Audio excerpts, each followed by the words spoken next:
A cancer diagnosis is one of the hardest things that can happen to any family, but imagine if the diagnosis happened to your child. Blood cancers like leukemia and lymphoma cause more deaths in children than any other cancer. But two local children are beating the odds and fighting for others like them. She's a very hyper girl and she loves to play outdoors. Look at her today, and you would never know 6-year-old Carrie Kitugwa has already been through the fight of her life. It initially started out as both girls had the flu. 2 years ago, Carrie's family found out why the normally energetic little girl wasn't recovering from the flu like her big sister Cameron. It was very devastating. It was very shocking. Doctors told her mom, Kiyomi, Carrie had leukemia. It was very difficult because, again, all I knew was, I associated cancer with death, and it was tough. But I looked at her and, her strength, and I said, it's going to be good. Carrie went through 2 years of chemotherapy. When you were having your chemo, how did you feel? Scared. You were sick all the time, remember? She lost her hair too, but she kept fighting. She did really well.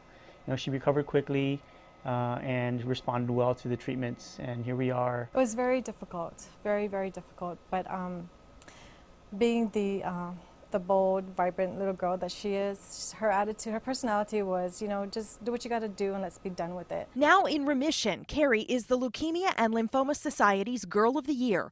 More on that in a minute.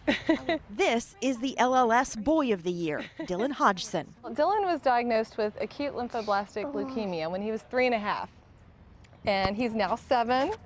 Dylan went through 3.5 years of chemo. Dylan's always had a favorite horse named Mama Bear, and when he was really sick in the hospital, that was kind of his thing that got him through it. And his brothers Matthew and Hunter too. Dylan is a triplet. We're about 6 months post-treatment and cancer-free and having a good life.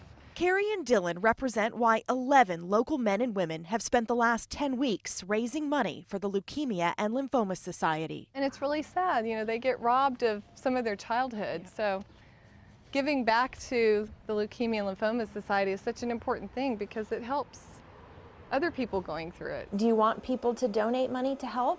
Yeah. Yes. Why should they? Because it can help the world. And this is a story that hits close to home for me too, because my dad is a lymphoma survivor. And for the last 10 weeks or so, in honor of Dylan and Carrie and my dad, I have been one of those 11 people working to raise money for blood cancer research as part of the Leukemia and Lymphoma Society's Man and Woman of the Year campaign. If you want to learn more about this campaign and the Leukemia and Lymphoma Society and how to help fight blood cancers, find this story right now on KXAN.com.